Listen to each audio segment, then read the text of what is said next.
প্রথমেও বলছি যে 6 মাসের ভেতরে উনি এবার কংক্রিট সিদ্ধান্ত যে 6 মাসের ভিতরে ফিরবে, তার মানে ওনার কথা যেটা বলছে 6 মাসের ভিতরে ফিরবে, এটা 100% গ্যারেন্টি। এখানে আর কোনো দ্বিমত নাই, এবং এইটা নিয়ে আর কোনো আলোচনা কিভাবে ফিরবে, হেলিকপ্টারে না বিমানে, সেটাও বলতে চাই না। উনি বলছেন ফিরবেন ফিরবেন। গত 20 মাস উনি কখনো টাইম শিডিউল দেয় নাই। উনি বলছে ফিরবো ফিরছি ফিরবো ফিরছি, এইবার বলছে 6 মাসের ভিতরে ফিরবে। তার মানে কি উনি ইঙ্গিত না একদম সরাসরি বলছে আমি ফিরবো, এখন জায়গা তৈরি করার দায়িত্ব আমাদের। এই যে আজকে উনি বলার পর থেকে ছাত্রলীগ যুবলীগ সব টোটাল আওয়ামী লীগের মধ্যে যে একটা স্পিরিট দেখতেছো, এটা কিন্তু গত 20 মাসে দেখা যায়নি। এবং এই প্রতিদিন হাজার গুণে বাড়বে, এবং একটা পর্যায়ে এমন হবে যে সারা বাংলাদেশের প্রতিটা ইঞ্চি ইঞ্চি মাটি শেখ হাসিনা করে তসবিহ জপবে। অলরেডি এখনই করছে সেটা, কারণ আপনি দেখেন সাধারণ খেটে খাওয়া মানুষ কিন্তু এখন চাচ্ছে শেখ হাসিনা কামব্যাক করুক। সেটা এদের জ্বালায় অতিষ্ঠ, পুরো বাংলাদেশটায় সাধারণ মানুষ এদের জ্বালায় এখন অতিষ্ঠ, এবং এইটাই করবে, এবং শেখ হাসিনা সসম্মানে ফিরবেন। তোমাকে একটা কথা আজকে বলে দিই, তারেক জিয়া ঢাকা এয়ারপোর্ট থেকে 300 ফিট যেতে তো বাস ব্যবহার করছে, তো বাসে গেছে। শেখ হাসিনা ওই থেকে কি বলে এয়ারপোর্ট থেকে 300 ফিট পর্যন্ত বাস হবে না, ওনারা পায়ে হাইটা পার হইতে হবে, কারণ বাস চালানোর রাস্তা থাকবে না, এত বেশি মানুষ থাকবে। যিনি হয় পায়ে হাইটা, আর না হয় এক এক মানে মানুষের মাথায় তুলে মানুষ দৌড়ে নিয়ে যাবে।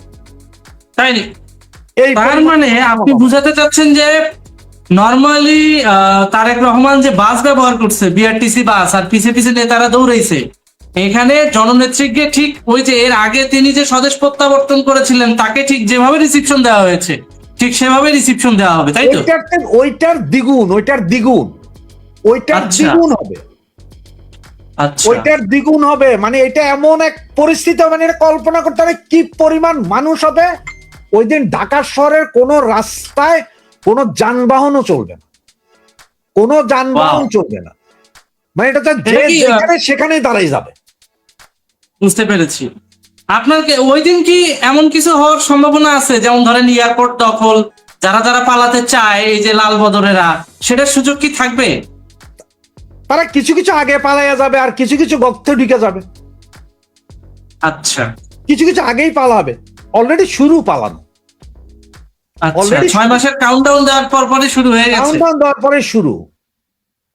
ওকে, এটা স্মরণকালের একটা সর্ববৃহৎ অবস্থা হবে। তুমি যদি কোথাও গ্রামে যদি যেয়ে থাকো, আমার চট্টগ্রামে একটা মসজিদ আছে, ওখানে জুমার নামাজের যখন যে আকামত দেওয়া হয়, যতটা কথা ইমাম সাহেব বলার পরে মুয়াজ্জিম বলার পরে এটা লাইন 5-6 লাইন পরে এক একজন বলতে থাকে, কারণ ওখানে মাইক ব্যবহার হয় না।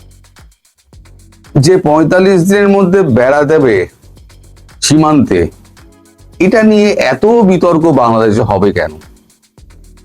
আমি আমার জমিতে আমি সীমান্তে বেড়া দেবো, আপনাদের যেমন আলে যেমন দোয়া থাকে, আল ভাগ করা থাকে, যে যার বাড়ি থেকে বেরোনোর সময় যেমন ছিটকিটা দরজাটা ভালো করে তালাটা লাগিয়ে যান, সেরকম ভাবে আমি আমার ঘরটাকে আমি সামলে রাখার জন্য আমি কাঁটাতারের বেড়া দিচ্ছি। তাতে পড়শির এত জ্বলছে কেন?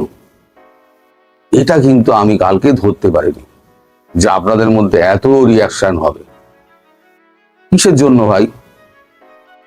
আমরা যখন বাড়ি থেকে বেরোই ভালো করে তালাটা 4 বার টেনে বেরোই যে ঠিকঠাক বন্ধ হয়েছে কিনা।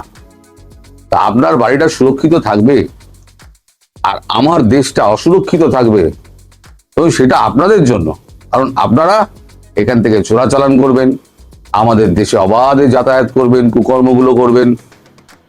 আর যারা এই নেতা মন্ত্রী যারা এগুলোকে সমর্থন করছেন, আমি তো বুঝতে পারছি তারা এই দুষ্কৃতীদেরই সমর্থন করছেন। প্রত্যেকটা দেশ নিজের দেশকে সুরক্ষিত করার জন্য কাঁটাতারের বেড়া দেয়। আপনি যান না চীনে গিয়ে কাঁটাতারের বেড়া একবার টপকে দেখুন, আপনি ইউএসএ তে অবৈধভাবে প্রবেশ করে দেখুন, সেখানে তো কাঁটাতার নেই, সেখানে আপনাকে যেতে হবে উড়ে, অবৈধভাবে প্রবেশ করে দেখুন, তিনি দলে দলে ফেরত পাঠাচ্ছে।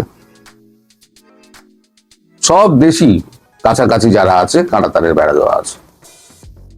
তো এখন এখানে যে আপনাদের জমির ক্লেম রয়েছে তা তো নয়, যেমন আফগানিস্তান পাকিস্তানে যেমন জমির ক্লেম নিয়ে গন্ডগোল,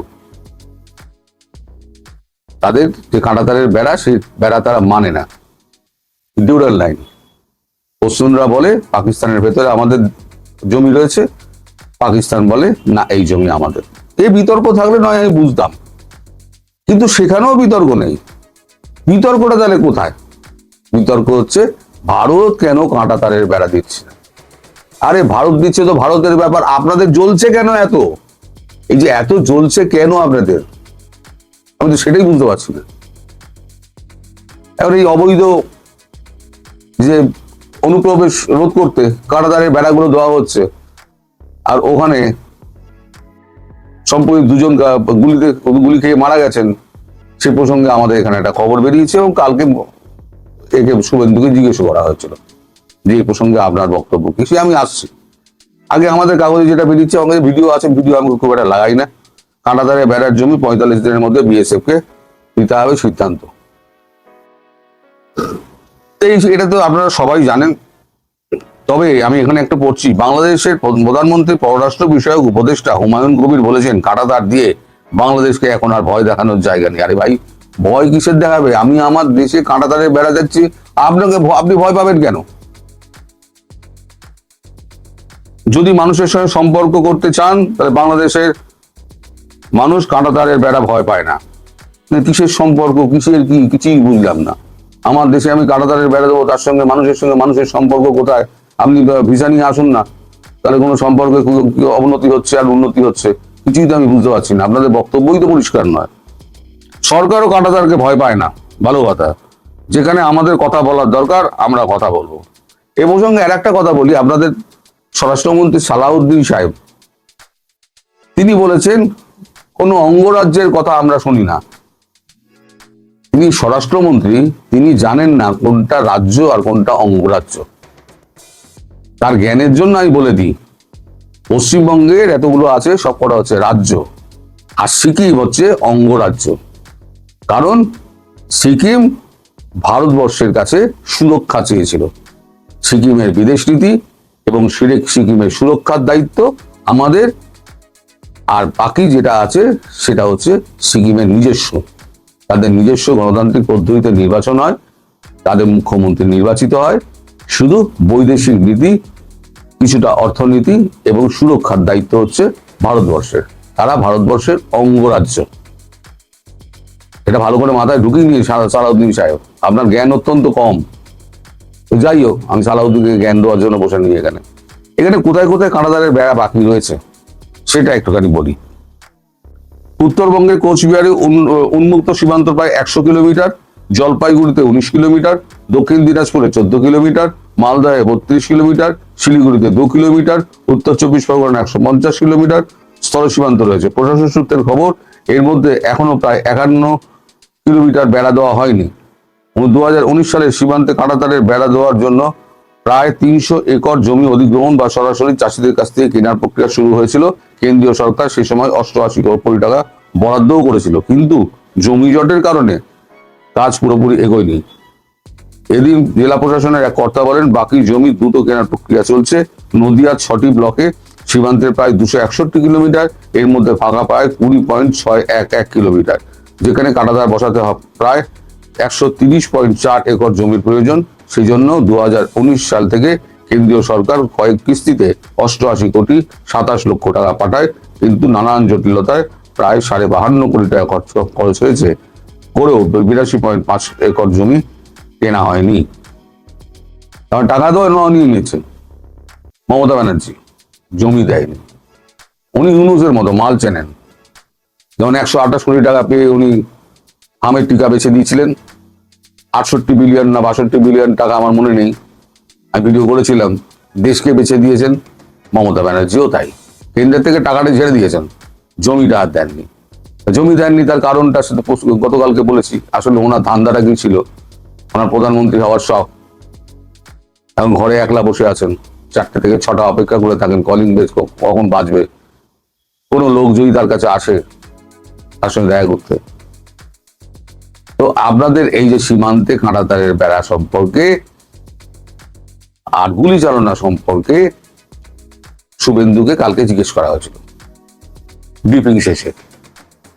শুভেন্দু বলেছেন সীমান্তে চোরাচালান করতে এলে গুলি চলবে, ওখানে শুট অ্যাট সাইট অর্ডার দেওয়া আছে। তারপর আবার ইট পাথর নিয়ে হামলা করছে কিনা তাদের চোরাচালান করতে দিতে হবে। মানে একেবারে মানে ভারতবর্ষ হয়ে গেছে খোলা রাজ্য, যে যা পারো লুটপাট করো। আর এতদিন ধরে করে এসছে, তো এবার তো আর হবে না।